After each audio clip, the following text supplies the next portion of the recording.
Hi, I'm David Johnson, and this is Verse by Verse, a short podcast all about exploring the insights and lessons of the inspired Word of God. Today, we're looking at 1 John 5, verse 3. For this is the love of God, that we keep His commandments, and His commandments are not burdensome.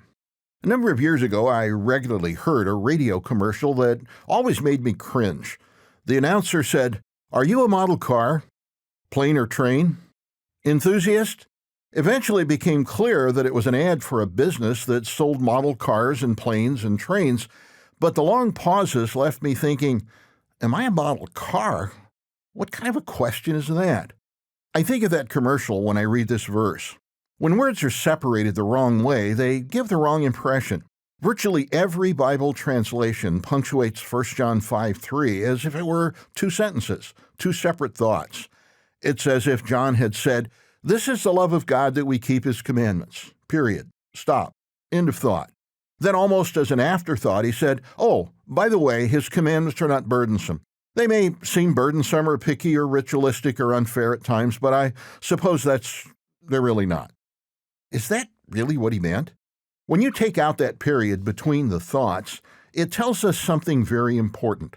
There are many people who claim to love God, but John is telling us what genuine love of God looks like. The love of God is not just words, but it's not just actions either. It says the love of God involves both what we do and the attitude we have while we're doing it. Have you ever asked someone, maybe your child or a coworker, to do something and they grumble and complain and whine about having to do it? Maybe they go ahead and do what you ask them to do, but it's obvious they're only doing it because they have no real choice. How does that make you feel? You know it's not voluntary. It's not something they do because they think it's the right thing to do. It's not something they do because they care about you and your wishes. They're only doing it because they feel they really don't have a choice. If you weren't there watching them and asking them to do it, they wouldn't do it at all. Rote obedience is not love. Grudging obedience is not love either. Genuine love involves action plus attitude. And this is true whether we're talking about love toward God or loving our mate or loving our children. The other side of that behavior is true too. If you ask someone to do something and they do it eagerly, cheerfully, faithfully, you not only appreciate what they did, but the attitude they had in doing it as well. So does God. And there's one more important concept in this verse too. Have you ever thought that any of God's commandments are burdensome? As I was growing up, I often heard people say that keeping the Sabbath was a burden.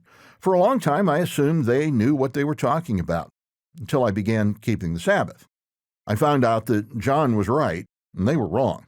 Loving God involves a positive, cheerful, faithful response to what He asks us to do. No excuses, no grumbling, no hesitating. And when we approach it that way, we quickly learn that John was right, and our relationship with God takes on a new, brighter, happier dimension as well. Instead of seeing His commandments as burdens to be borne, we see them as gifts to be appreciated. Verse by Verse is a companion podcast to the Daily Bible Verse blog, which you can find on the Life, Hope, and Truth Learning Center. Check out the show notes for more.